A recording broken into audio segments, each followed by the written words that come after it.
Antes de iniciarmos o episódio de hoje, prestamos homenagem a uma figura incontornável da história do nosso grande clube. Foi com profunda tristeza que recebemos, na passada terça-feira, 5 de agosto de 2025, a notícia do falecimento de Jorge Costa, aos 53 anos, ex-jogador do Futebol Clube do Porto, e que assumiu a posição de diretor para o futebol após as eleições de abril de 2024. Jorge Paulo Costa Almeida nasceu a 14 de outubro de 1971, no Porto, e quis o destino que fosse também no seio do seu clube de coração que deixasse este mundo depois de uma paragem cardiorrespiratória no centro de treinos do Olival, sendo confirmado o óbito no Hospital de São João. Formado nas escolas do Futebol Clube do Porto, estreou-se pela equipa principal em 1990 e desde então construiu uma carreira lendária de 383 jogos oficiais com a camisola azul e branca, marcando 25 golos e somando um currículo invejável: uma Liga dos Campeões da UEFA, uma Taça UEFA, uma Taça Intercontinental, campeonatos nacionais, 5 Taças de Portugal, 5 Supertaças Cândido Oliveira.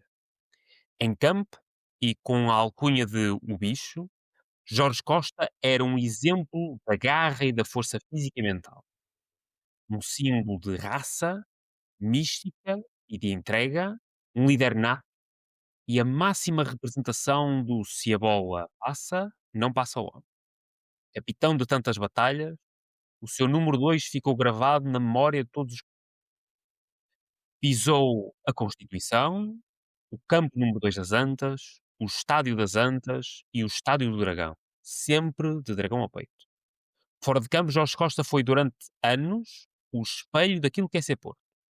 Intransigente na defesa do emblema, um homem rijo, duro, exigente, leal, de princípios e de coragem, e um profissional pleno das suas convicções. Depois da carreira como jogador e treinador, regressou a casa como diretor de futebol, onde continuava a servir o clube com a mesma paixão de sempre.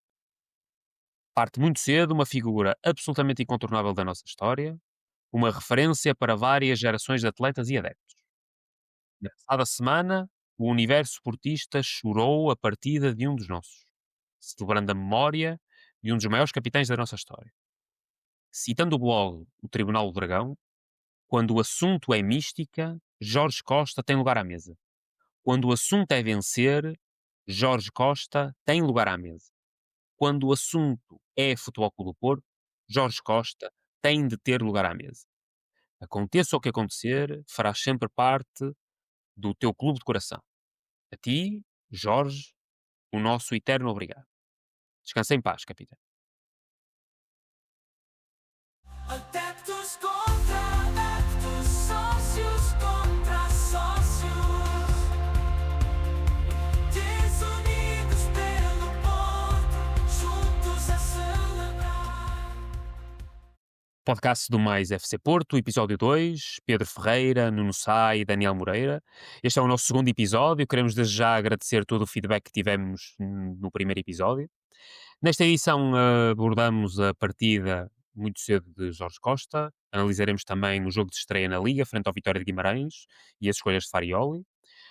Faremos também a revisão da semana do jogo da equipa B e das modalidades de pavilhão. E tentaremos antecipar aquilo que será a deslocação a Barcelos para defrontar o Gil Vicente e a sua bilhética de Champions. Tentaremos também abordar alguns pormenores, rumores de entradas e saídas e necessidades que ainda possam persistir, os prémios FIFA, algumas movimentações financeiras que marcaram a semana e a agenda para a próxima semana. Caros, boa noite. Obrigado pela vossa presença. Seria impossível não começar de outra forma que não a partida de Jorge Costa. Posso começar hoje? Força. Boa noite, Daniel. Boa noite, Nuno. Mais uma Boa vez, noite. obrigado pelo convite. É um gosto de estar aqui. Sim, foi uma semana muito difícil para o universo portista, com uma partida inesperada e trágica do Jorge Costa.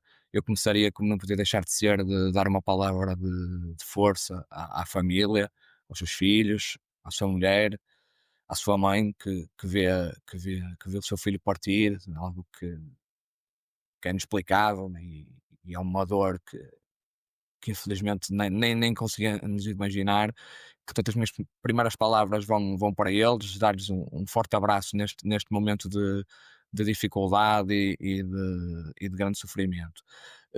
Falar de Jorge Costa é falar de foco do Porto, é falar de liderança, é falar de mística, é falar de títulos. Conforme disseste bem, Daniel, nessa intro que deste e nesse bonito texto que leste sobre o nosso capitão, Jorge Costa senta-se à mesa sempre que falamos de cada um desses temas. Foi o capitão do Foco do Porto em algumas das maiores conquistas da história do clube, desde logo a Champions 2004, a Taça UEFA de 2003, a Intercontinental de 2004 em Yokohama e também de um feito inédito no futebol português, que é o pentacampeonato. Eh, passou diversas gerações, diversas equipas, foi sempre um exemplo, um líder nato dentro do campo, fora do campo. Vai-nos fazer muita falta. No último ano que passou, portanto, na última época assumiu estas suas novas funções como diretor do futebol. Parecia-nos estar aqui feliz na sua casa, no seu Futebol Clube do Porto, no clube que amava, e deixa-nos assim prematuramente, demasiado cedo e de forma trágica. Esperamos e contamos todos honrar o seu legado, que é um legado de amor ao clube, de valores e de foco do Porto. Uma última palavra para aquilo que foi as homenagens que foram feitas ao Jorge Costa ao longo da semana, que culminaram no dia de ontem no jogo, homenagens bonitas, sentidas, que tiveram a adesão de muita gente.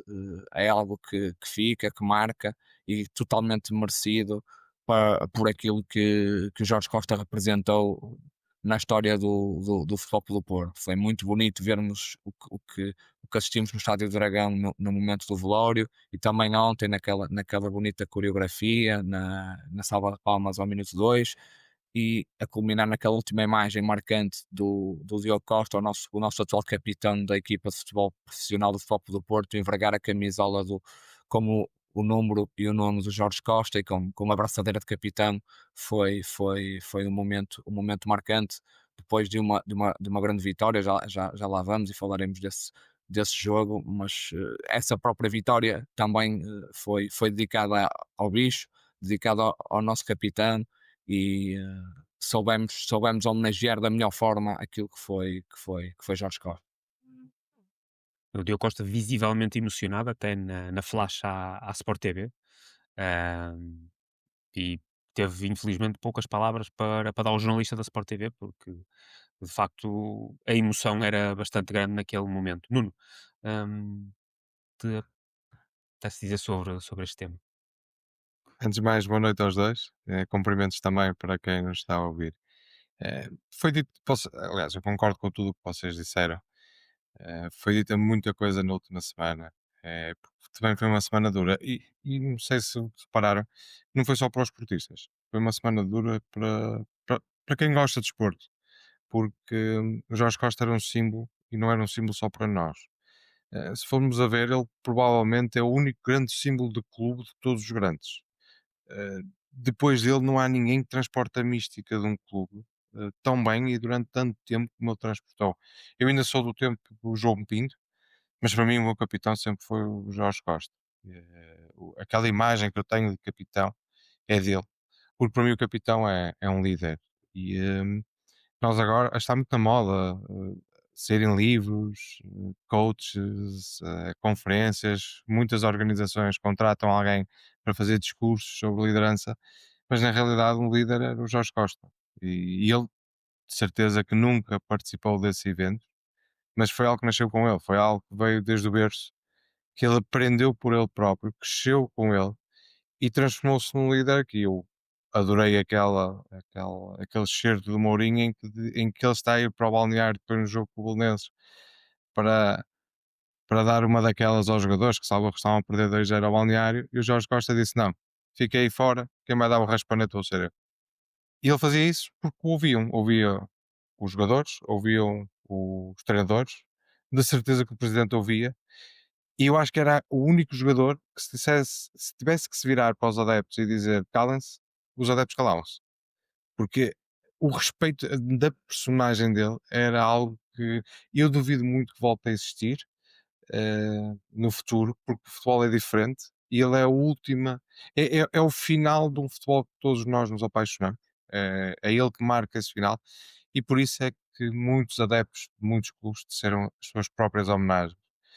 E, e não foram só os do Porto. O que é que acontece? A lenda já existia, perpetuou-se, e aqui também temos que agradecer não só ao clube, mas acima de tudo à família que permitiu que nós tivéssemos a oportunidade de prestar homenagem ao Jorge, a homenagem que ele merecia. Porque é de certeza que, como disse o Pedro e o Daniel, se para nós é difícil, para a família é inimaginável, mas tiveram essa, essa capacidade de nos permitir também nós participar no luto e deslocar-nos ao estádio para fazer a homenagem. Por isso, o meu bem-aja à família e o meu agradecimento. E acho que o agradecimento é de todos. Uma organização de qualidade, na minha perspectiva, daquilo se calhar uma lenda do Futebol Clube do Porto merece. Concordo em absoluto o facto da família ter eh, dado a oportunidade a que as pessoas pudessem passar perto do caixão do Jorge Costa, e poderem-se de alguma forma despedir. De facto, na minha perspectiva, foi, digamos, o possível para homenagear um grande atleta, um grande líder, que se calhar, certamente nos anos 90 nunca fez nenhum workshop de liderança, e É conseguiu. certinho. É, Também exato. não acredito. Não me parece que estivesse no cardápio de algum centro de formação, e que, de facto, conseguiu ahm, unir eh, o futebol e o desporto neste que foi o seu último adeus, sem dúvida.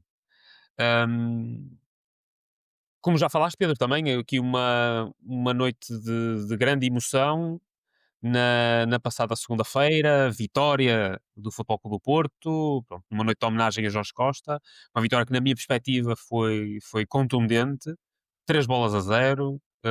O Francisco Moura foi o único ausente, não pôde contar para Farioli.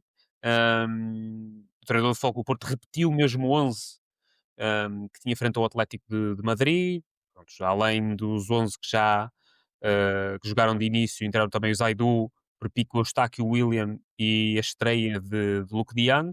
A vossa visão, por favor, é esta vitória que a mim soube muito, muito bem. Muito, muito bem, e confesso-me um adepto eufórico neste momento. Eufórico.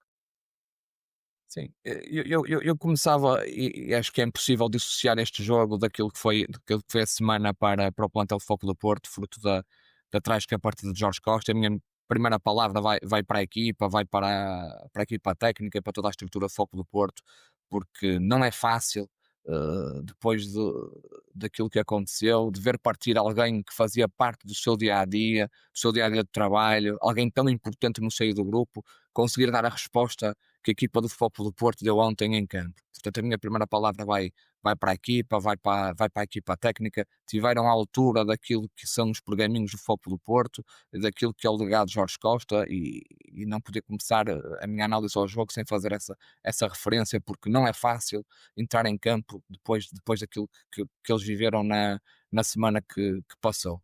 Relativamente ao jogo, Farioli repetiu o mesmo 11 do Atlético de Madrid, parece-me que não houve surpresa quanto a isso. Foi um 11 que veio sendo trabalhado ao longo da pré-época e, portanto, seria muito surpreendente que o técnico italiano acabasse por fazer alguma alteração neste primeiro jogo oficial. O Porto teve muito bem, foi uma exibição absolutamente superlativa. Como há muito não se via no nosso clube, infelizmente. Tivemos aqui a época que todos sabemos, com exibições infelizmente paupérrimas, e arrisco mesmo a dizer que este jogo foi o melhor jogo do Futebol Clube do Porto em 2025, sem sombra de dúvidas. Uma equipa a pressionar muito alto, muito rápido à perda, e facilmente a conseguir criar desequilíbrios e oportunidades de golo junto da área vimaranense. O resultado diria que peca por escasso. Aos 3 golos poderia ter somado mais 3 ou 4. Houve 2 golos anulados, um ao Samu e o outro ao Stefano Eustáquio, numa bonita jogada concluída pelo médico canadiano.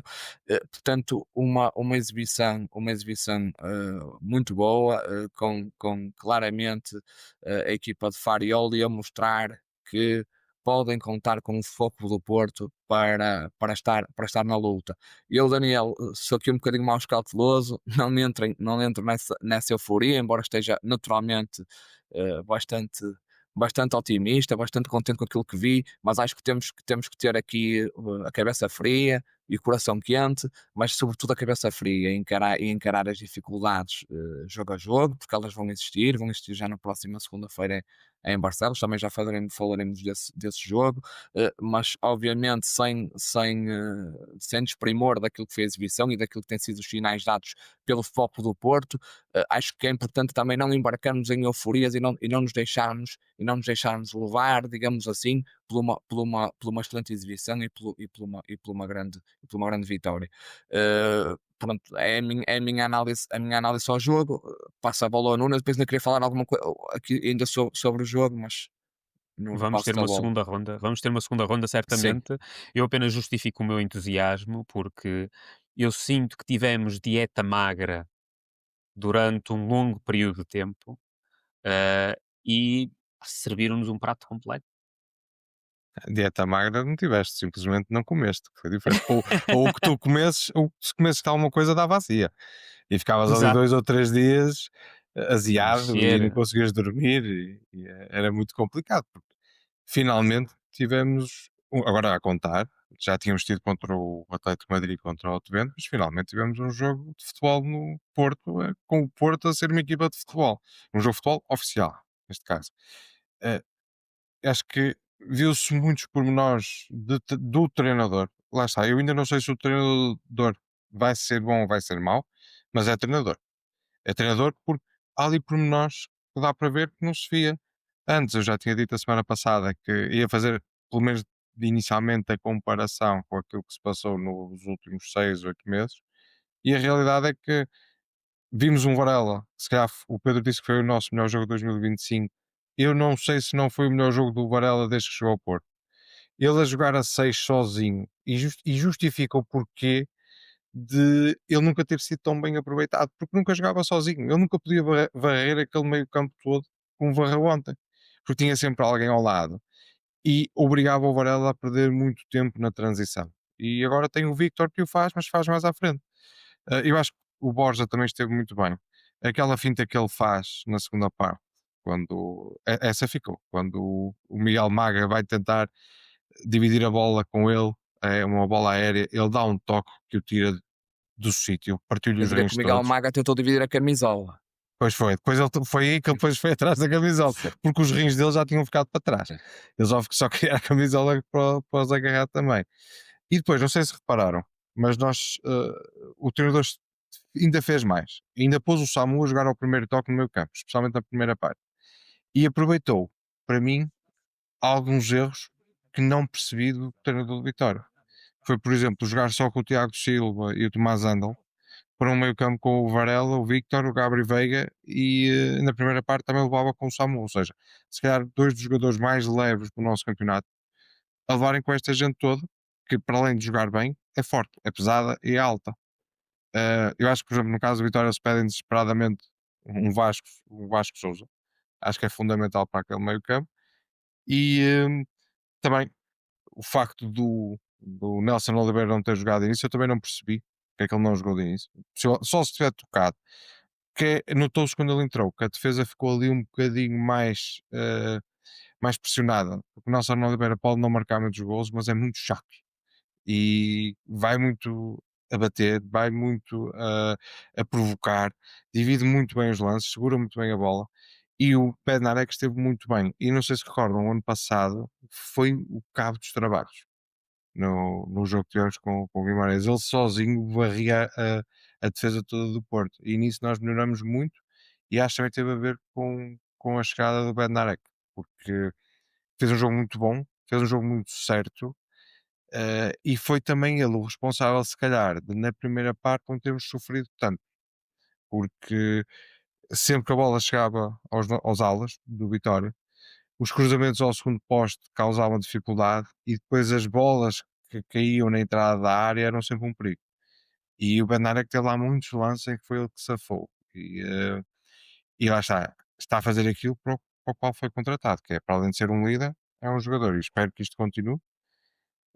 Acho que eu gostei de ver o Samu também entrar. Aliás, o Samu faz qualquer coisa, que foi como o Pedro disse aqui há uns dias, faz qualquer coisa e o público adora.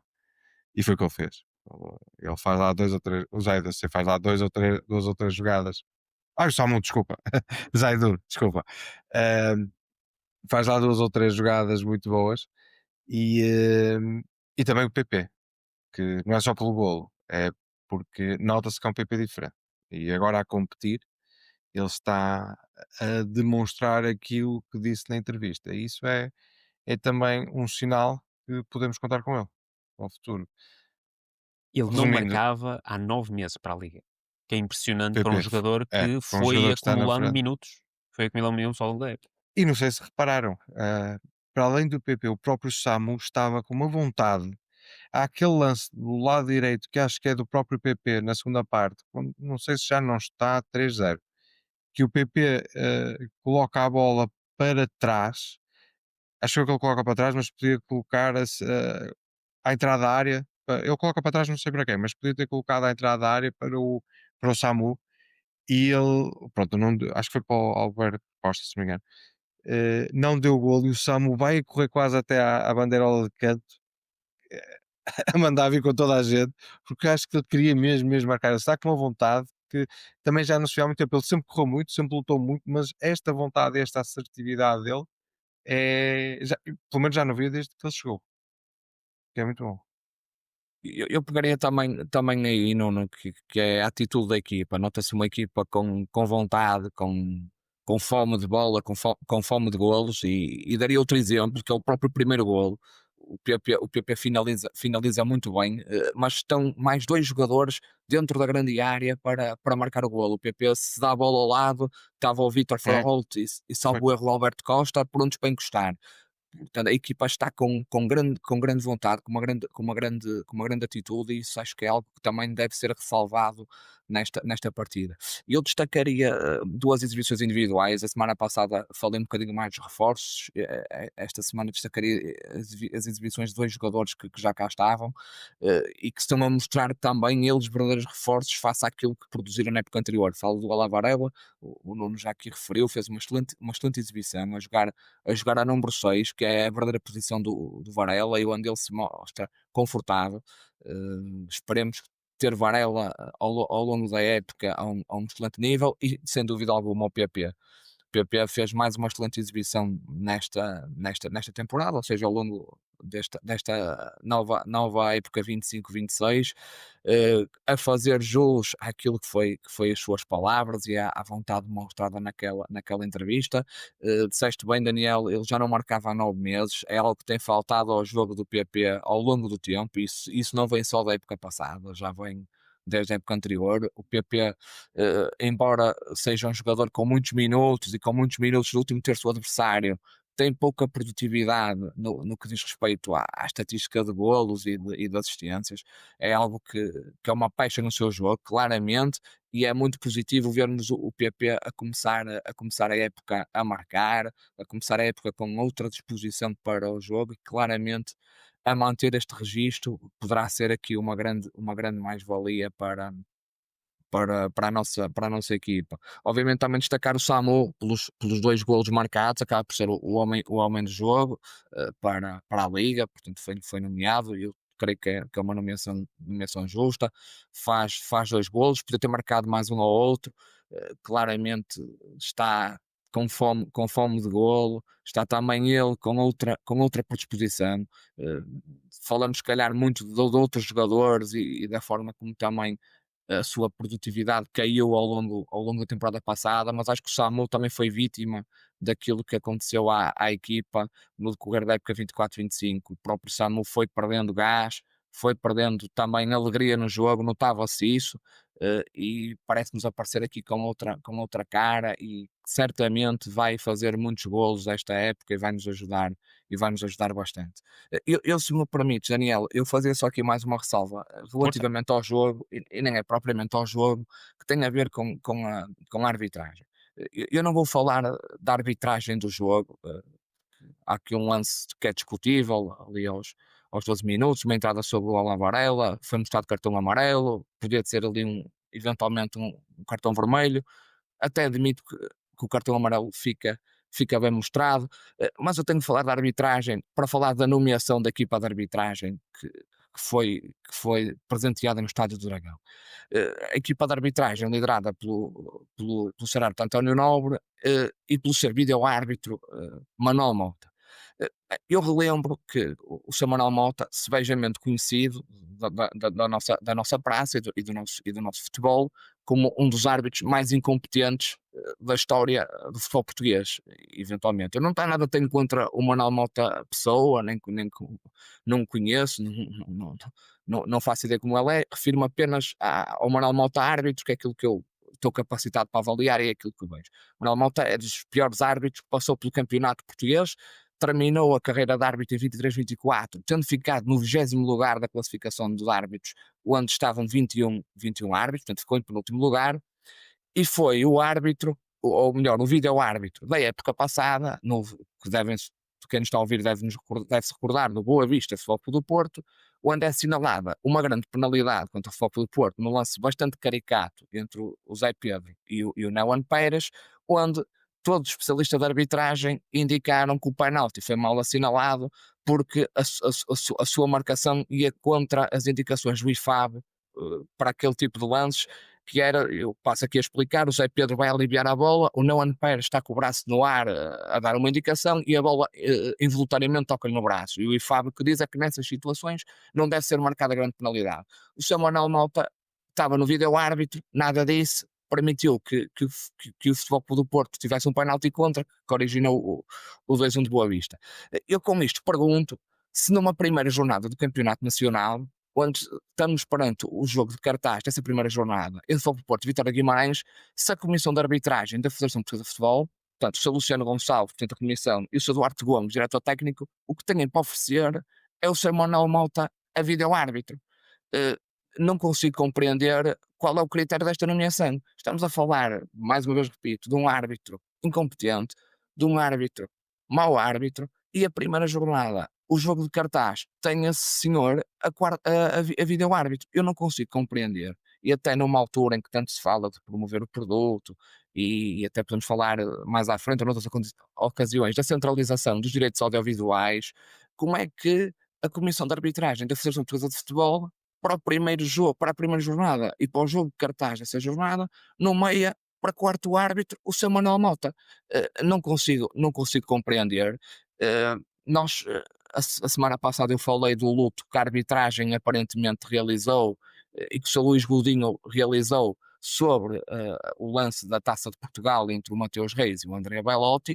Eu tenho pena que a arbitragem ou que a Comissão de Arbitragem não faça luto sobre outras decisões e ainda permeia a incompetência e os erros de determinadas equipas de arbitragem. Portanto, eu só queria dar essa nota, que não compreendo como é que o Sr. Manuel Mota, na época 25-26, consegue iniciar a época como vídeo-árbitro do jogo mais importante da jornada. Eu só queria dar essa nota porque, de facto, não consigo compreender e acho que o Futebol Clube do Porto e os seus responsáveis têm que estar atentos a esta situação. Eu sei que o Futebol Clube do Porto já enviou diversas cartas à Comissão de Arbitragem da Federação Portuguesa de Futebol, tem tido uma postura construtiva, de diálogo com as entidades, mas acho sinceramente que temos que estar atentos, temos que estar de olhos abertos, porque de facto é preciso questionar, porque não faz qualquer sentido como é que aparece-nos a vídeo-árbitro deste jogo, o Sr. Manuel Mota. Não consigo perceber, sinceramente. Eu penso que continua a fazer parte do luto da Taça de Portugal. É a única explicação possível. Como é que um árbitro, com uma classificação tão má, eh, consegue ser apontado logo para a primeira jornada e para um jogo do Futebol Clube do Porto. Não tenho muito mais a Sim, dizer. e que tinha cometido um erro na penúltima jornada no Boa Vista Futebol do Porto, num jogo que podia decidir a despromoção, como se confirmou, do Boa Vista, e também o Futebol do Porto estava a lutar ainda pelo terceiro lugar, acabou por confirmar essa classificação com o Sporting de Braga. O Sr. Manuel Mota comete um erro que foi confirmado pelos especialistas de arbitragem e que vai contra as indicações do IFAB. E, portanto, eh, começa a época novamente a vídeo-árbitro de um jogo de futebol do Porto. Não percebo, não consigo compreender, mas queria só deixar aqui esta nota e este alerta, porque acho que temos de estar atentos a isto. Nuno, eh, alguma coisa a dizer neste caso sobre a arbitragem? Eu pessoalmente, embora vá Bem, eu contra volto a os dizer, Daniel, especialistas, desculpa interromper, força, eu volto a dizer que eu não estou a falar da arbitragem deste jogo, sim, sim, não sim. é isso que eu estou a falar, eu estou a falar apenas da nomeação e do critério da nomeação por parte da Comissão de Arbitragem da Federação Portuguesa de Futebol. Eu pessoalmente, embora vá contra aquilo que os especialistas, eu acho que aquele tipo de entrada que o Alabarela sofreu na primeira parte merecia algo mais que apenas um cartão amarelo. Mas é o que a arbitragem tem para oferecer neste momento e nós infelizmente só temos é que levar com ele. A única justificação, eu por acaso também fiquei a pensar no que o Pedro tinha dito, eh, quando vi que era o Manuel Mota. A única justificação que eu consigo encontrar é o facto de alguns árbitros irem agora para a Supertaça Europeia. Eu acho que vão ser portugueses. Não sei se é o João Pinheiro que vai ser o árbitro da Supertaça. Penso que é Sim, isso. Não amanhã. é? Amanhã, pronto. Eu só vejo essa justificação. Eh, Na realidade, quem esteve a arbitrar, esteve a VAR no nosso jogo, era um senhor que não sabia as regras. E porque aquilo que e o Pedro disse muito bem, aquilo que aconteceu no jogo com o Boa Vista era uma regra. Ou melhor, fazia parte das regras que não se podia marcar penalti. E ele marcou. Porquê? Porque ele pode. E pronto.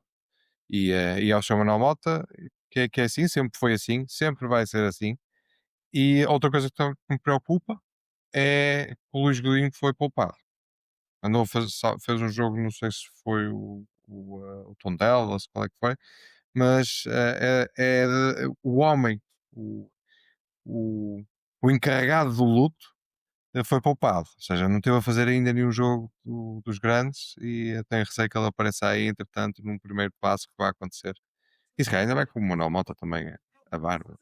Temos que, temos que esperar para ver o que é que Ei, vai Eu, acontecer. eu confesso, quando vi a notícia, eu até achei que tinha sido um engano de quem pôs a notícia, que alguém tivesse feito um copy-paste de uma equipa de arbitragem de um jogo de uma época anterior. Eu fiquei chocado, sinceramente, quando vi o vídeo-árbitro era o seu Manuel Mota, eu nem me queria acreditar como é que em 25-26 aquilo que a Comissão de Arbitragem da Federação Portuguesa de Futebol tem para apresentar é o seu Manuel Mota. Enfim, Eu quero não acreditar faz qualquer sentido. que seja por um. Se calhar estes árbitros que vão à supertaça não podiam arbitrar. É a única razão lógica. Não pode haver outra. e Sim, portanto mas foram ao acho. refugo para É isso. apitar o Foram Futebol Clube do buscar Porto. lá o saco. Para ver se aí alguém saiu este. Sim, mas Mas não Nuno, pode mas estar no acho que jogo não. destes. Sim, não pode estar num jogo deste. Estamos a falar de um jogo grande da jornada, de um jogo que é sempre quente, que é sempre um jogo competitivo, entre Porto e Vitória. Não podemos colocar a vídeo-árbitro alguém como Manuel Mota. Peço desculpa, não faz qualquer sentido. Não vai. Fica de facto aqui a chamada de atenção e nós, embora gostemos sempre de falar mais do futebol do que outras coisas, o que é facto é que, infelizmente para o Futebol Clube do Porto, não é só aquilo que se passa dentro de campo e o futebol em si, a bola a rolar, que vai influenciando aquilo que é o destino do clube na classificação geral. Ahm, Na minha perspectiva também eu gostaria de sublinhar aqui uma pequena coisa. Nós tivemos menos posse de bola, mas tivemos muitos mais remates e ah, tivemos muito mais oportunidades. Fizemos o dobro das faltas neste jogo, mas apenas demos a possibilidade ao Vitória de fazer 2 remates enquadrados. Eu acho que aqui também gostaria de destacar o Vitor Froholt e o Gabri Veiga, que a meu ver, não estiveram tão bem na parte ofensiva, mas estiveram muito presentes na recuperação de bola, em momentos mais altos. Em vários momentos via-se o meio-campo do Foco do Porto a pressionar e, para além depois da pressão, saía mais um jogador disparado do reduto do Foco do Porto para pressionar e tentar roubar a bola. Portanto, na minha perspectiva, um jogo muito bem conseguido por parte dos jogadores, quer de forma individual, por vermos aqui algumas recuperações de alguns jogadores, particularmente da época passada, mas também do ponto de vista coletivo, sem dúvida. E o Victor, ele, não sei se repararam, ele esteve grande parte do jogo a fazer quase que marcação individual ao interior esquerdo do Vitória. Se ele recuava, o Vitória ia atrás dele. E Também. acho que houve uma altura que eles até trocaram. O Andal trocou com o Tiago Silva e mesmo assim, eu acho que quem caiu aí do lado esquerdo foi o Tiago Silva, nessa altura, e mesmo aí o Victor foi atrás dele. Foi atrás Ou deles, exatamente. seja, ele não largou quem tinha à frente, e foi uma das razões, lá está, também complementando aquilo que eu tinha dito atrás, que anulou por completo o Guimarães. O Guimarães trocava a bola, mas era cá atrás. Não conseguia, Uhum, sem não dúvida. conseguia passar do meu campo. Com muita dificuldade. Bednarek saiu tocado. Todos nós vimos uma promessa de lesão grave para o Martim. Hoje tivemos a comunicação do Foco Porto da lesão. A perspectiva é que serão pelo menos um par de meses para a recuperação, mas a perspectiva é também de que não será necessária a operação para a recuperação, o que é, no meio de tudo, uma notícia positiva. Sim, deixar as melhoras ao Martinho. Eu, quando vi a lesão, temi o pior e a forma como o Martinho saiu, temi que pudéssemos estar perante ali uma lesão do ligamento cruzado anterior, que é uma lesão, pronto, que terminava a época Continuava a época. do Martins, certamente. Felizmente não é esse o cenário, é um cenário mais otimista. Ainda assim vai ter aqui uma paragem de eventualmente 2 meses, desejar as melhoras ao Martim e que recupere rápido. O Bernarek parece-nos foi ali mais precaução, até pareceu haver ali alguma descoordenação, entre aspas, entre a equipa médica e a equipa técnica, porque Ele ia entrar outra vez. sim, o Farioli colocou logo para pitch naquela tripla substituição que fez, e o Bernarek veio a correr para a linha central para retomar o jogo e é surpreendido quando percebe que já tinha sido substituído, mas foi uma situação que imediatamente ficou logo ali sanada e percebida, e Sim, acho sem dúvida. por precaução foi a melhor decisão, porque estávamos numa altura do jogo já perto do final, o jogo estava controlado e portanto Controlado. não valia a Sem pena dúvida. arriscar algo que nos pudesse comprometer mais para a frente. Mais para a frente, sem dúvida, sem dúvida. Carlos, passemos para a equipa B. No arranque da temporada, vários jogadores que de alguma forma foram passando pela equipa A em momento de pré-temporada. O Tomás Pérez foi titular, o Diogo Fernandes também, o João Moreira, o Gabriel Vaz e o Alarcón foram titulares na equipa B. O Caué também chegou há pouco tempo e foi titular, mas um nulo que não é propriamente muito inspirador face àquilo que aconteceu. Um jogo que pareceu relativamente fraco de ambas as equipas e salva-se o ponto, digo eu, desta partida. Foi um jogo que não foi grande coisa, porque eu acho que até quem apareceu mais do nosso lado foi o Bonitos, e o Nagata também quando entrou. Quando entrou. E se não fosse o Diogo Gonçalves no fim tínhamos perdido. Ou seja, também está a melhorar face à época passada. Certo. Se fosse o ano passado era golo. Da mesma forma que na equipa A, se fosse o ano passado, se calhar o gol do PP era anulado por falta ou penalti, porque aquilo também, o ar também esteve ali a aguardar qualquer coisa. O ano passado tivemos 2 lances desses, que foram golos nossos e o gol foi anulado, não foi marcado penalti contra nós. Acho que um deles até foi com o Gil Vicente, e pelo menos isso melhorou um bocadinho também na equipa B. Acho que há obviamente ali jogadores que temos que olhar de forma mais regular, e eu saliento o Vonites, o Melanie que não jogou, e o Brás. E também estou à espera de saber o que é que o Cauê vai dar, porque chegou há pouco, ele foi substituído, Não deu para se mostrar, mas acho que se calhar, até em particular a equipa B, é sempre uma equipa que só começa a carburar, se calhar lá para finais de setembro, inícios de outubro, porque até lá se a equipa A é uma incógnita, a equipa B é muito mais. E há muitos jogadores ali que se calhar poderão estar envolvidos em futuros negócios, em futuras assistências, e também, claro, há muitos jogadores que também poderão estar a preparar-se para chegar, para compensar uma dessas saídas. Por isso acho que ainda é um bocado cedo para termos considerações. Vamos ter que esperar mais um bocadinho. Fica ao ponto. Fica ao Fica ao ponto que ponto. já não é mau para a nossa luta, Pedro. Sim, eu concordo com aquilo que a análise que o Nuno fez ao jogo. Eu não consegui ver o jogo na totalidade, nos 90 minutos, vejo boa parte do jogo e daquilo que vi tenho a mesma perspectiva que o Nuno. Foi um jogo fraco, um jogo sem grandes oportunidades de golo e o 0-0 acaba por se ajustar. Eu destacaria uma alteração clara de paradigma daquilo que é a formação da nossa equipa B comparativamente com aquilo que assistimos na época passada.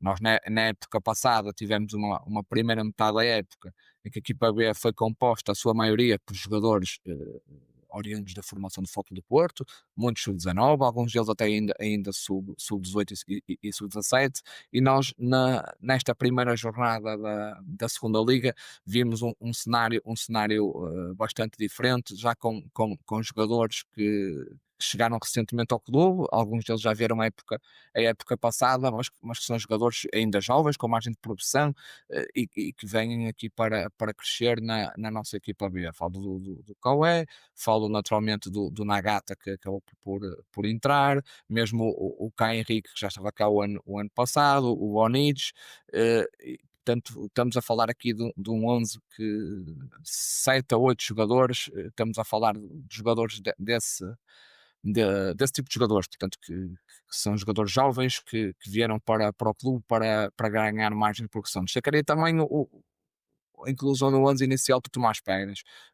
Acho que é importante para o Tomás ter minutos, foi algo que ele não conseguiu ter na equipa A ao longo da época passada, nesta pré-época também pouco ou nada jogou.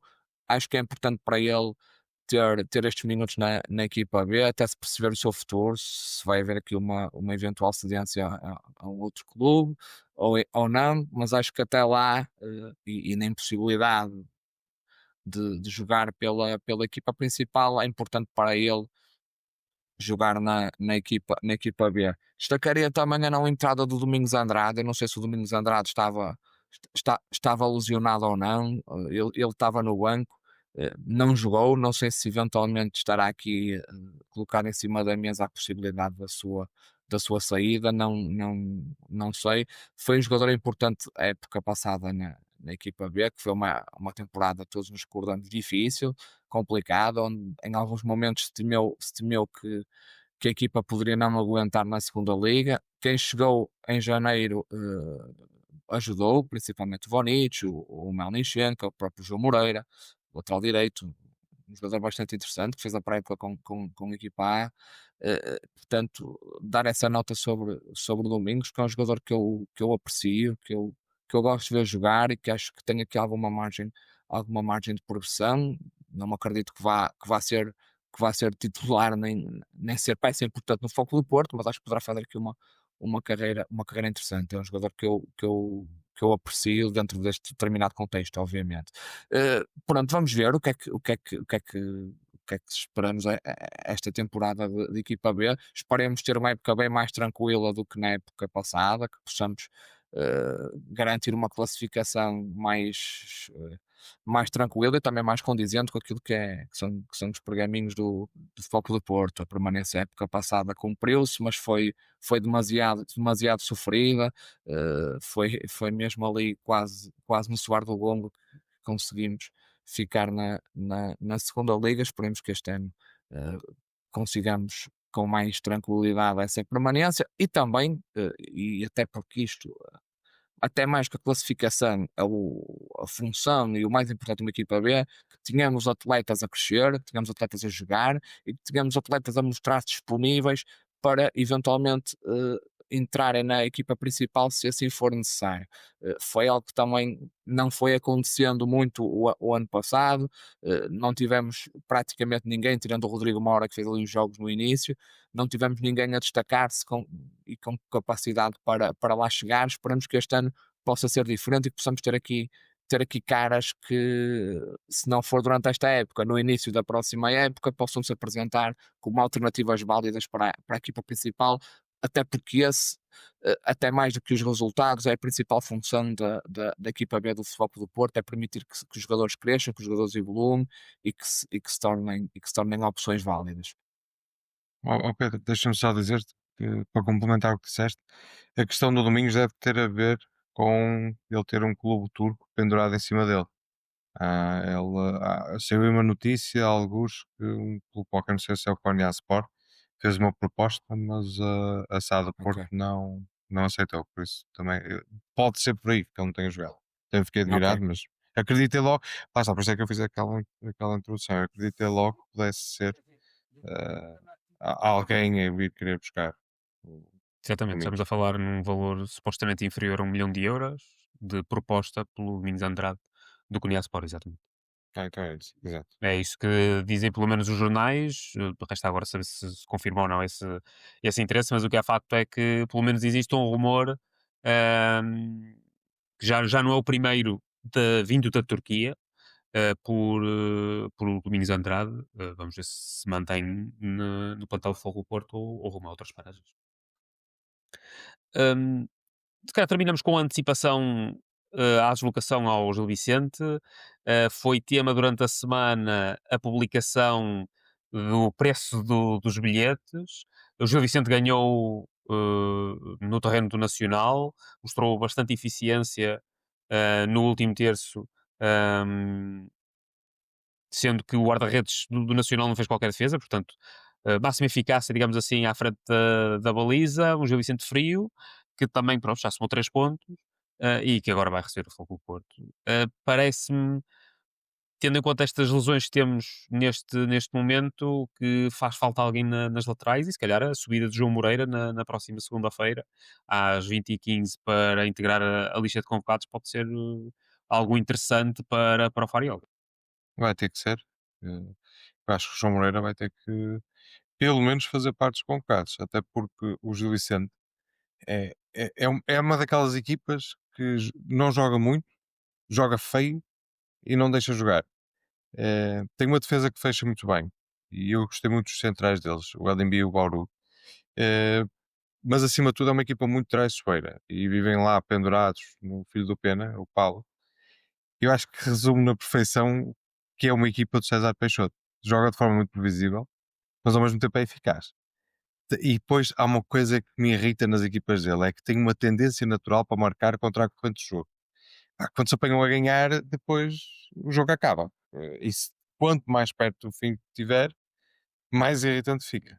E se calhar já perceberam que eu não gosto de César Peixoto, eu nunca gostei dele, eh, nem como jogador, nem como pessoa, porque acho que notou-se muito a diferença de atitude de quando ele era jogador do Porto e quando foi jogador do Benfica.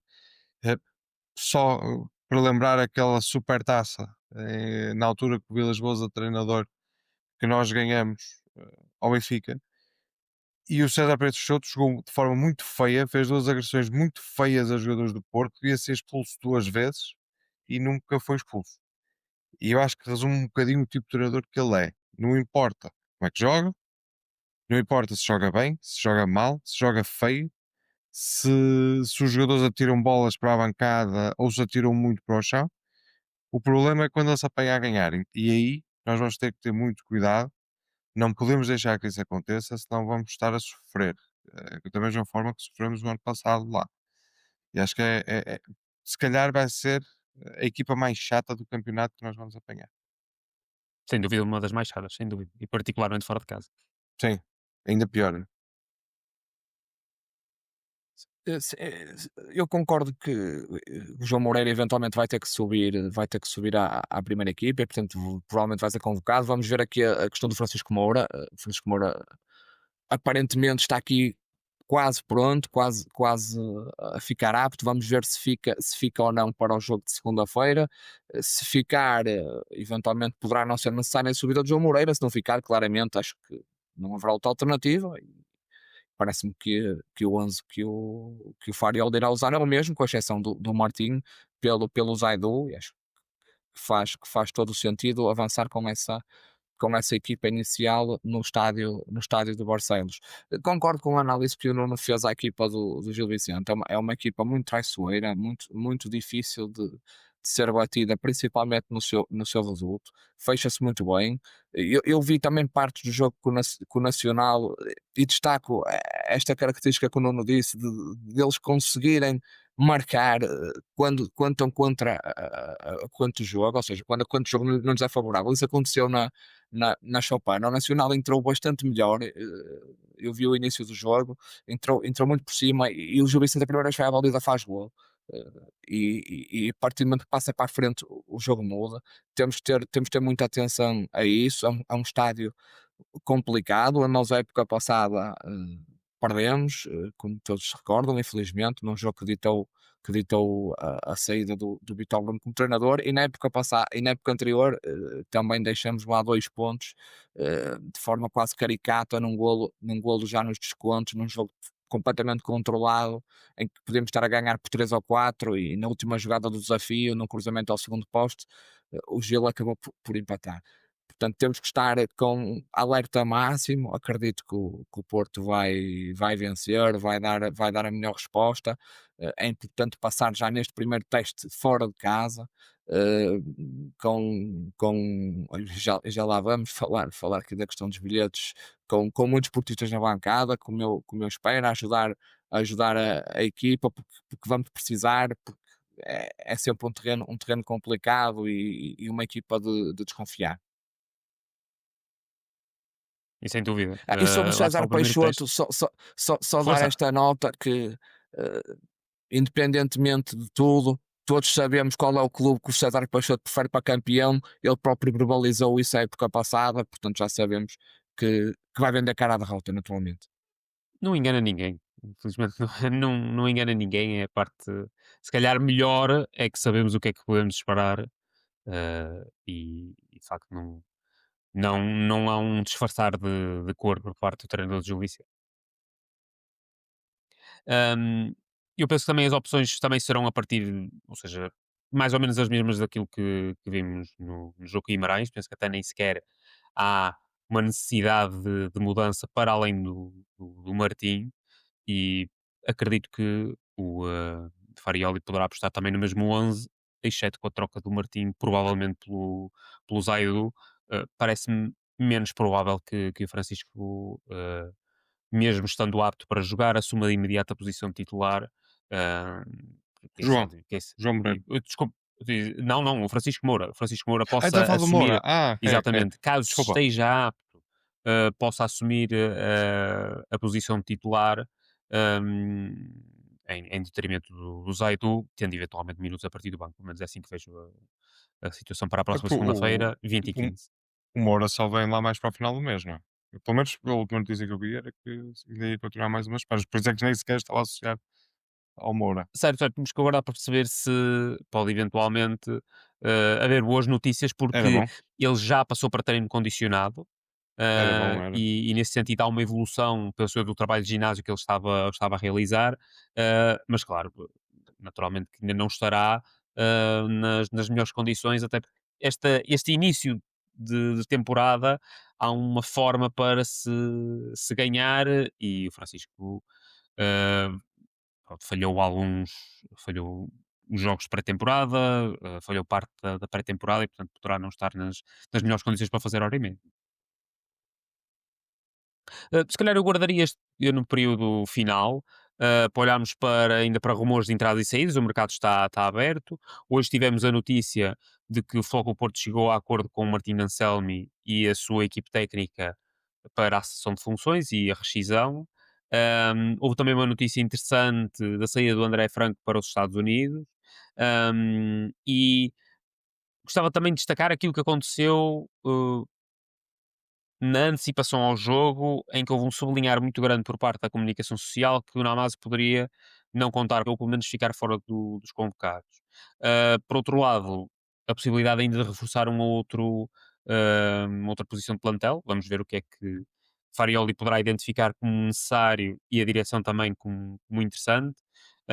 Embora o plantel possa parecer fechado, o que é facto é que estas duas lesões laterais assusta sempre um bocadinho, mas embora esta, na minha perspectiva, é sempre uma boa altura para recorrer à equipa B.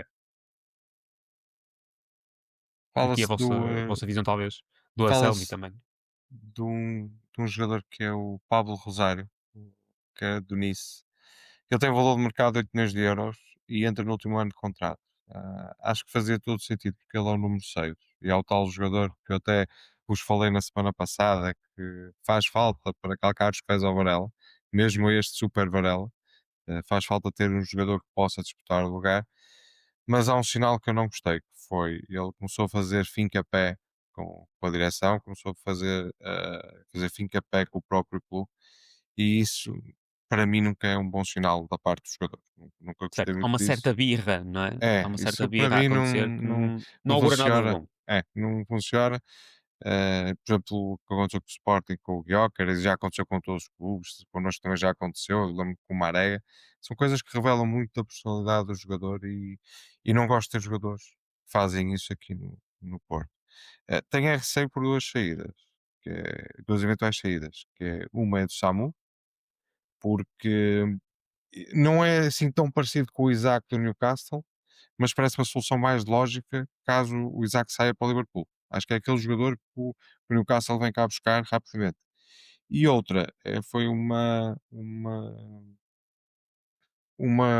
declaração do Luís Henrique em que já confirmou que o Donnarumma vai sair.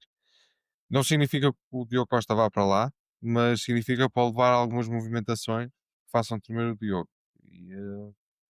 E é sempre ali pode ser um problema até fechar o mercado, porque na eventualidade do Diogo sair, não sei se temos que ir rapidamente ao mercado buscar alguém e não sei se temos assim tanto tempo quanto isso.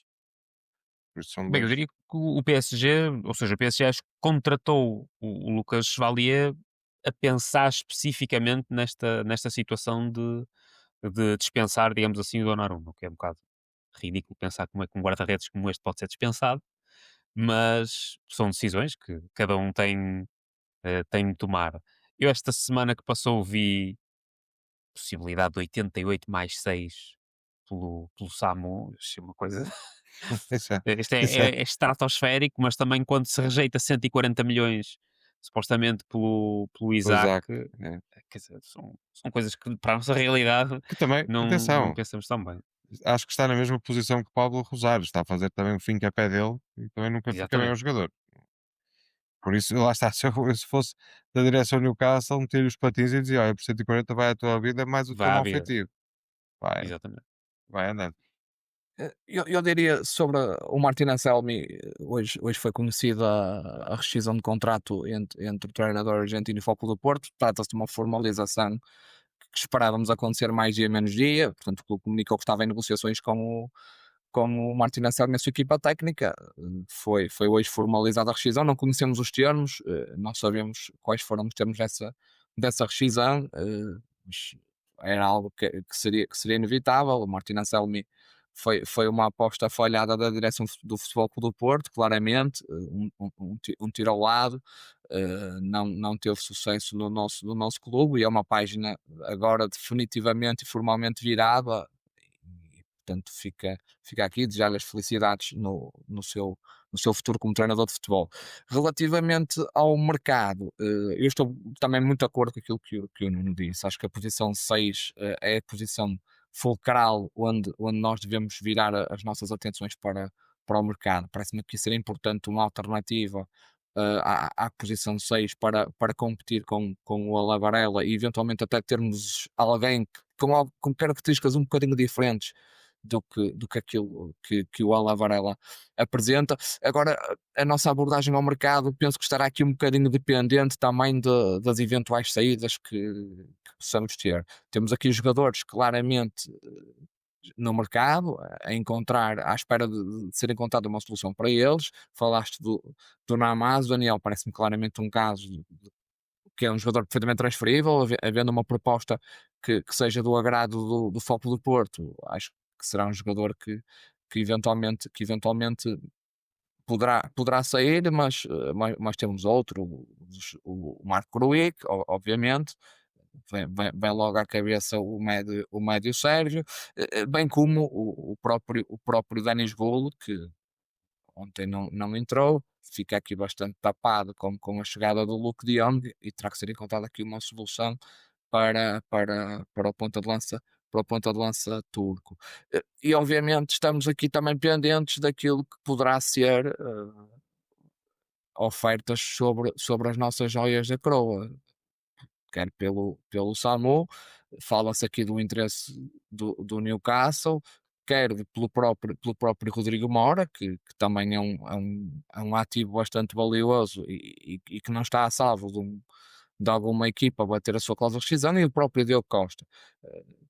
A nossa abordagem ao mercado em termos de compras estará também bastante condicionada daquilo que poderá ser as eventuais saídas de jogadores. Obviamente que o Porto tem que estar precavido para esta situação, e é importante serem trabalhadas aqui eventuais alternativas no caso de alguma dessas joias da coroa serem transferidas. Percebe-se que o Porto poderá não conseguir recusar determinadas propostas, desde logo aquelas que batam cláusulas de rescisão, aí não há nada a fazer, e portanto, se houver algum clube que bata a cláusula de rescisão a pronto, se o jogador aceitar, não há nada a fazer, mas existem outras propostas que poderão valer pensar, como no caso do SAMU, se esses valores se confirmarem, nos 88 mais 6, não é a cláusula de 100 milhões, mas é uma proposta que eu diria que dificilmente o Porto poderia recusar no momento em que está. Agora, obviamente, tem que haver aqui a ressalva de que a saída de um jogador como o Samu tem que ser devidamente comatada com um jogador de grande importância e de grande valor, porque estamos a falar de um internacional espanhol, de um jogador que fez muitos gols na época passada, que vai fazer muitos gols esta época, e portanto temos que ter alguém que possa entrar no plantel de Foco do Porto para jogar a titular. A mesma coisa no caso da saída do Rodrigo Mauro, ou de um Diogo Costa, ou de qualquer outro jogador que esteja a titular no Foco do Porto. O caso dos contratantes esta época é impossível, porque a FIFA não permite transferências, duas transferências na mesma janela, portanto aí estamos a salvo, mas no caso dos jogadores que já cá estavam, temos que ter isso precavido. Eu acho que mesmo em boa condição financeira, que penso que neste momento estamos, pelo menos comparando com momentos anteriores, se de facto vier uma proposta de enorme valor, eu penso que o Futebol Clube do Porto tem de a considerar seriamente, Sim, mas tendo de facto também essa possibilidade de ainda ir ao mercado e colmatar. Sim, mas a nossa boa condição financeira, Daniela, acaba por ser bastante condicionada por aquilo que são as diretrizes da UEFA e por aquilo que é o fair play da UEFA, e portanto nós estamos bastante limitados nesse âmbito. Todos conhecemos aquilo que é a nossa realidade financeira, e portanto o Porto não poderá ter rédea muito longa nesse aspecto. E portanto aquilo que foi feito até o momento por esta direção relativamente à parte financeira deu-nos aqui um balão de oxigênio para atacar este mercado de uma forma diferente, e claramente isso está a ser feito um investimento histórico no Foco do Porto, numa janela de transferências, na contratação de jogadores, mas não é permitido aqui grandes aventuras nem grandes veleidades, e independentemente daquilo que está a ser feito ao nível da reestruturação da dívida financeira, eh, não nos permite estar mais uma época sem ir à Liga dos Campeões.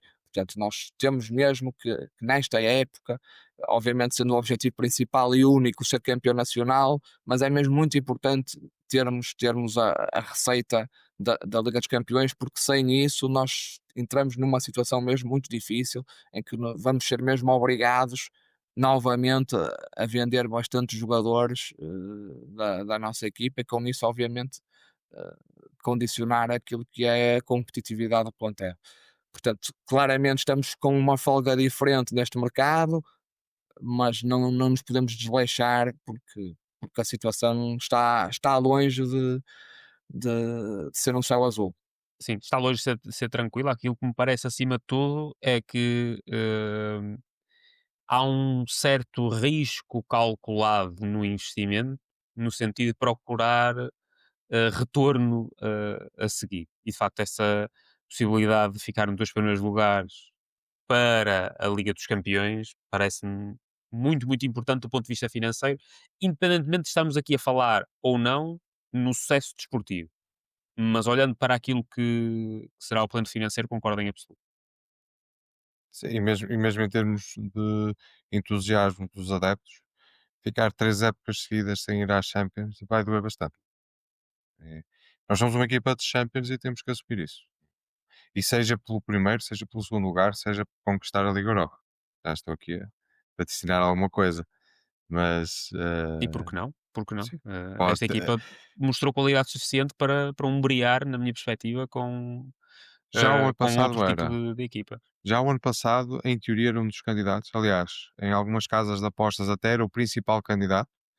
E este ano tem que assumir isso. Eu não fui daqueles que fui contra a direção ter assumido a candidatura à Liga Europa. Ahm, Fui daqueles, se calhar, que achou que em determinada altura foram pedidos objetivos a mais do que aquilo que foi dado. Mas isto foi mais à frente. No início da época, tínhamos todas as condições de o conseguir fazer. Todas as condições, em teoria, de o conseguir fazer da mesma forma que o temos este ano. E não podemos ter vergonha de nenhuma, nem ter nenhuma falsa humildade de não o assumir.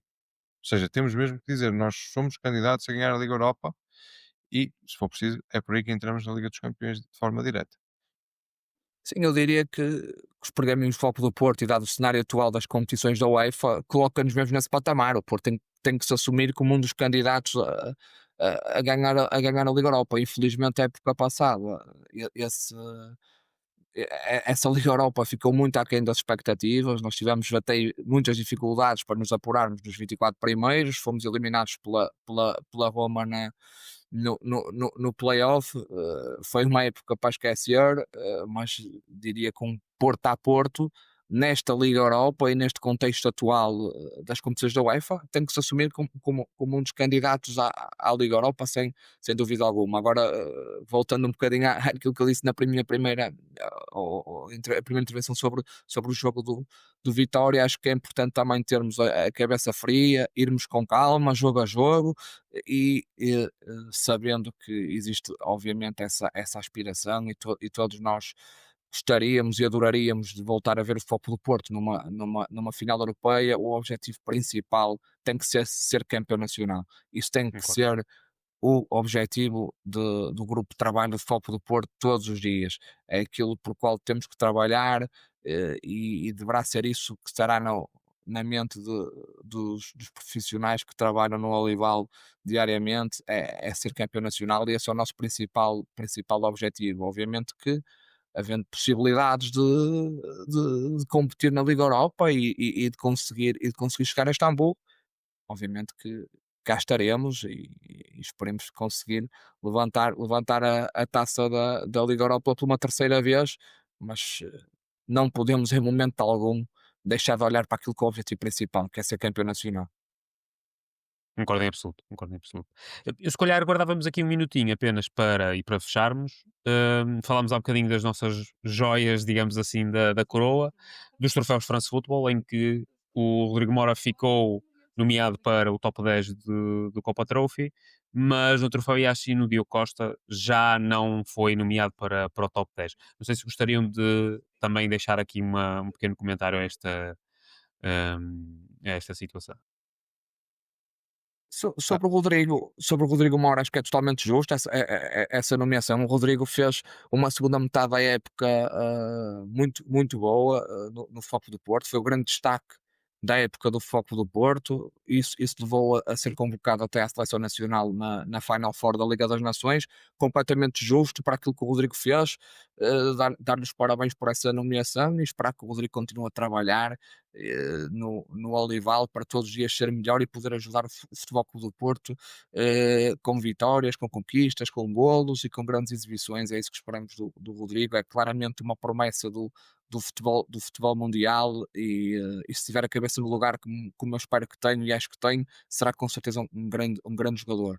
Relativamente ao Diogo, essa não nomeação, estes prémios refletem muito aquilo que foi a performance durante a época desportiva. Infelizmente, o Diogo foi um bocadinho arrastado por aquilo que foi a má época do Foco do Porto, acaba um bocadinho por pagar por isto esta não nomeação. Teve ali um bom final da época com a conquista da Liga das Gerações, mas isso aparentemente não foi suficiente para o nomear.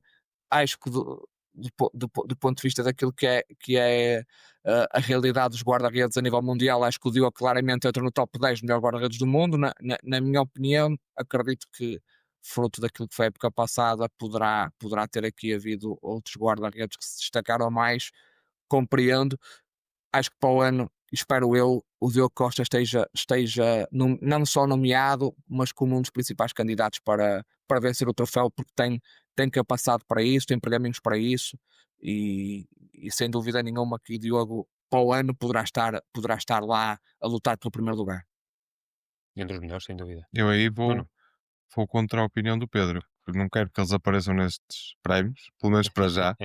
Podem aparecer a partir de setembro, para já não, porque quero que eles andem under the radar, ou seja, muito, muito, muito por baixo do radar, que é para nos sobressaírem, porque nós vamos precisar deles. Eu acho que o plantel está muito bom. Pode faltar ali uma segunda opção numa ou noutra posição, mas contamos com todos e quanto menos hype eles tiverem, melhor. Por isso, deixá-los estar. Ainda bem que nenhum deles ganhou. O Diogo nem sequer apareceu. A partir de setembro podem ganhar os prémios todos, que já não saem daqui. Ainda vamos saber se o Mora ganha, provavelmente não. Haverão outros Sim, candidatos também que são acho que muito melhor opção, não mas vai. fica de facto a nomeação. Pedro, há resultado do Dunkerque Futebol Clube Porto em handball? Sim, ganhamos 28-27 na Bretanha, nesse jogo de preparação que realizamos este final de tarde em França. É mais um jogo de preparação da nossa equipa de handball para a época que aí vem. No final da semana participámos no torneio de Gaia com duas vitórias, uma delas sobre o Águas Santas, um velho conhecido, uma equipa do nosso campeonato, e outra sobre o Nimes, uma equipa também do campeonato francês. A equipa vai agora manter-se num estágio em França, onde vai realizar mais dois jogos contra o Cesson na quinta-feira e contra o San Rafael no sábado. São equipas idênticas às equipas francesas que enfrentamos até agora, o Dunkerque, o Nimes. Portanto, estamos a falar ali de equipas do campeonato francês, meio da tabela, portanto, adversários mais ou menos idênticos, adversários de valia e que são importantes nesta preparação que a equipa está a fazer para que no dia 23 se possa apresentar da melhor forma na Supertaça contra o Sporting. Eu não consegui ver o jogo do Águas Santas, vi o jogo do domingo. Destacava o Vasco Costa. O Vasco Costa não é um reforço absoluto do Futebol de Porto, é um regresso. O Vasco, infelizmente, é um jogador ainda jovem, mas já passou aqui por uma lesão grave que o condicionou aqui bastantes meses na sua afirmação como atleta de alta competição de handball. O Vasco apresentou-se muito bem. Acho que vai ser aqui uma grande mais-valia na lateral esquerda a competir com o Torsten Gunnarsson. Fez um grande Mundial de Sub-20 no Mundial que Portugal ficou em segundo lugar, tendo perdido a final contra a Dinamarca. Realçava aqui o Vasco. Não o fiz a semana passada, cingi-me apenas aos reforços efetivos, mas acho que é justo dar esta palavra ao Vasco, esperar que a equipa faça um bom estágio em França, se prepare bem, esteja bem nestes jogos, e dia 23 cá estaremos. Vai ser difícil, não vai ser fácil, não somos favoritos, mas podem contar connosco para dar a luta e para tentar trazer a Supertaça para o Museu do Dragão. O Vasco, Nuno, o ano passado, teve uma média de 5 gols por jogo no Sim. Amar Vigo. Para um miúdo de 18 anos, se eu não me engano, é muito bom. E acho que também foi. Ele marcou 7 ao, Com ao 7 Nimes Nimes. e já tinha marcado 3 ao Águas, por isso eu acho que é, Yeah. que é Hoje aquela marcou grande 4. Estou promessa. aqui a ver na app. Marcou 4. Fez 4 gols. E Sim. hoje foi contra a equipa do Diogo, não foi? O Diogo Oliveira. Sim. Acho que ele foi para o Dunqueiro. Foi. Sim. Também foi uma saída, mas pronto, não foi tão. Ele que me perdoa, mas acho que não foi tão relevante como a dos outros 3. Também já estão aqui há mais tempo. Mas também foi uma saída de um jogador que tinha o intuito inicialmente, eu até acreditava que ele poderia substituir o Miguel, que já tinha saído, depois foi para substituir o Pedro, que tinha voltado para o Águas Santas, mas acho que acabou por nunca se afirmar como era esperado. Teve uma boa época o ano passado, mas acabou por não se afirmar, por isso voltou para o Dunkerque. E sei que não é equipa para ser campeã, mas que lute por isso em França, pelo menos. Exatamente, e o handball foi a modalidade que esteve e continua mais ativa, como o Pedro falou muito bem, na preparação para dia 23 e o jogo da Supertaça frente ao Sporting. É para isso que esta equipa de handball está em estágio em França. Olhando para aquilo que será a atividade do Futebol Clube do Porto na próxima semana, as camadas jovens jogam no feriado dia 15, a equipa B desloca-se a Vizela no sábado, já a equipa principal entra em campo na segunda-feira, em casa do Gil Vicente, às 20h15. Meus caros, algum tema adicional que gostariam de mencionar aqui? Se não, vamos fechar. Está Da dado minha o modo. parte, Não tinha Em casa nada. tão Só cedo, desejar boa sorte às nossas equipas para os encontros desta próxima semana e que todos eles possam traduzir em vitórias para o Futebol do Porto, que é isso que esperamos. e que terça-feira estejamos aqui novamente a festejar mais uma vitória, que é o que mais uma importa. vitória, exatamente. Exatamente. Meus caros, chegamos ao fim do nosso tempo, até já vai bastante avançado. Assim fechamos o segundo episódio do Mais Podcast. Obrigado ao Pedro, ao Nuno pelas suas vozes e à equipa do Mais FC Porto pelo apoio que nos tem dado. E claro, um agradecimento muito especial a quem está do outro lado a ouvir, porque cada play, cada partilha, cada mensagem que nos deixam faz mesmo a diferença. Este espaço é vosso, é feito por portistas e para portistas. Portanto, deixem algum comentário, algum tema que queiram que nós abordemos. Certamente estaremos aqui para debater em próximos episódios. Voltamos em breve com mais conversas, mais temas e, claro, mais FC Porto. Seguimos juntos. Até já e um abraço a todos. Um Um abraço. abraço. Boa noite. Até para a semana. Até à semana.